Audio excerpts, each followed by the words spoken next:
ക്ലാസ്സിന് പോകാൻ വേണ്ടിയിട്ടേ ഏതാണ്ടില്ലേ ചുരിദാറിൻ്റെ ടോപ്പൊക്കെ തേച്ചും കൊണ്ടിരിക്കുകയാണ് കേട്ടോ. അപ്പോൾ മേശ വലിച്ചിട്ടിട്ട് തേക്കാനുള്ള മടി കൊണ്ട് ബെഡുമ്മ തന്നെ ഇട്ടിട്ടുള്ള തേക്കലാണ്.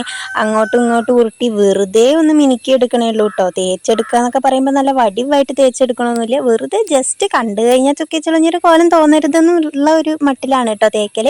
അപ്പോൾ ഈ ഒരു ടോപ്പ് ഉണ്ടല്ലോ, കുറേ വർഷം മുമ്പ് എനിക്ക് എൻ്റെ ചേച്ചി നമ്മുടെ ട്രെൻഡ്സിൽ നിന്ന് എടുത്തു തന്നതായിരുന്നു കേട്ടോ.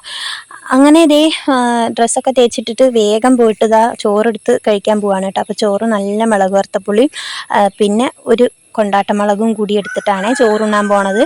അപ്പോൾ ഒരു 11:30 ആകുമ്പോഴാണ് കേട്ടോ ചോറുണ്ണണത്. കാരണം 1 മണിക്കാണ് നമുക്ക് ക്ലാസ് ഉള്ളത്. അപ്പോൾ വേഗം ചാടിപ്പടഞ്ഞ് ചോറൊക്കെ ഉണ്ട് പിന്നെ ഇതേ വന്ന് ഒരുങ്ങാനായിട്ട് തുടങ്ങിയിട്ട് അപ്പോൾ കുറച്ച് പൗഡർ ഇട്ടത് കണ്ണെഴുതി കൊടുക്കുന്നുണ്ട്. പിന്നെ നേരെ ഐലൈനർ എഴുതുന്നുണ്ട് കേട്ടോ.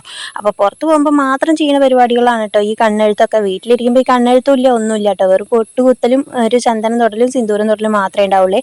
അങ്ങനെ കണ്ണെഴുത്തൊക്കെ കഴിഞ്ഞ് ഇതേ മുടിയൊക്കെ ഒന്ന് ചീന്തി ഒതുക്കി ഒരു ക്രാബൊക്കെ അവിടെയായിട്ട് കുത്തി കൊടുത്തു. അതിനുശേഷം പിന്നെ ഇതാ ഒരു ചന്ദനക്കുറിയൊക്കെ തൊട്ട് കൊടുക്കുന്നുണ്ട്. പിന്നെ അടുത്ത പരിപാടി എന്നുള്ളത് കമ്മലിടലാണ് കേട്ടോ. അപ്പോൾ എന്തായാലും മാച്ചായിട്ടൊരു കമ്മൽ കിട്ടിയിട്ടുണ്ടായിരുന്നു.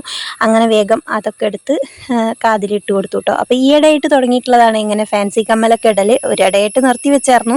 ഒരിടയായിട്ട് പറഞ്ഞാൽ കല്യാണം കഴിഞ്ഞതിന് ശേഷം നിർത്തി വെച്ചതാണ് കേട്ടോ. പിന്നെ ഈയിടെയായിട്ട് വീണ്ടും അത് സ്റ്റാർട്ട് ചെയ്തിട്ടുണ്ട്. അങ്ങനെ ദേ ഓടി പടഞ്ഞ് കുടയൊക്കെ ചൂടി നല്ല വെയിലത്ത് ദേ പോയിക്കൊണ്ടിരിക്കുകയാണ്. അങ്ങനെ ബസ്സൊക്കെ പിടിച്ച് നമ്മുടെ ഇൻസ്റ്റിറ്റ്യൂട്ടിലെത്തി കേട്ടോ, കമ്പ്യൂട്ടർ സെൻറ്ററിൽ എത്തിയിട്ടുണ്ട്. അപ്പോൾ അടുത്തൊരു വീഡിയോ ആയിട്ട് വീണ്ടും കാണാം. ടാറ്റാ.